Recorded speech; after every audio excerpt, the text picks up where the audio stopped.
गिरफ्त और बड़ी खबर पीएफआई से जुड़ी हुई सामने आ रही है। पीएफआई की अर्जी पर आज दिल्ली हाईकोर्ट में सुनवाई होनी है।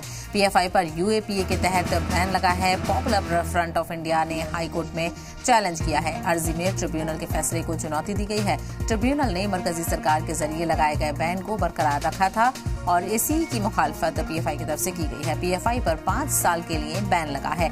मुल्क की एकता और सालमियत के लिए इसे खतरा बताते हुए इस पर बैन लगा दिया गया था। ऐसे में अब जब सुनवाई होगी तो देखना बेहद अहम है यूएपीए के तहत जो बैन लगा था वो अब टिकेगा या हट जाएगा, तो देखना बेहद अहम होगा और इसको लेकर नुमाइंदे से जानकारी हासिल करने की कोशिश भी करेंगे। फिलहाल आपको जानकारी देते चलें कि पीएफआई को लेकर सुनवाई होने वाली है। दिल्ली हाईकोर्ट आज इस मामले को लेकर सुनवाई करेगा।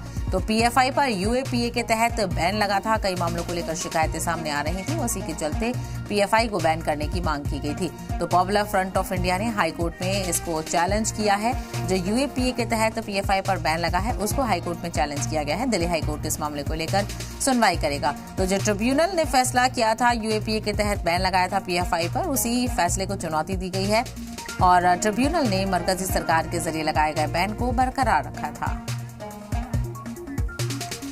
इसी को लेकर और ज्यादा जानकारी हासिल करते हैं। हमारे नुमाइंदे अरविंद सिंह इस वक्त हमारे साथ जुड़ गए हैं। अरविंद, पीएफआई की तरफ से जो अर्जी दाखिल की गई है आज उस पर सुनवाई होने वाली है। ऐसे में सवाल यही है कि जो बैन है वो हट भी सकता है और टिका भी रह सकता है।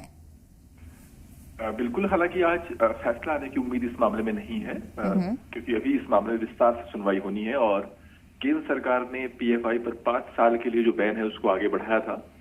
उसके बाद यूएपीए ट्रिब्यूनल ने भी सरकार के इस फैसले को बरकरार रखा था। दरअसल सरकार जब भी किसी संगठन को यूएपीए के तहत बैन लगाती है तो उसकी पुष्टि के लिए जरूरी है कि ट्रिब्यूनल भी सरकार के फैसले को मंजूर करे। तो सरकार की तरफ से जो फैसला लिया गया था उसे यूएपीए ट्रिब्यूनल की तरफ से भी सही ठहराया गया था और उसी फैसले को ट्रिब्यूनल के फैसले को पीएफआई ने हाईकोर्ट में चुनौती दी है।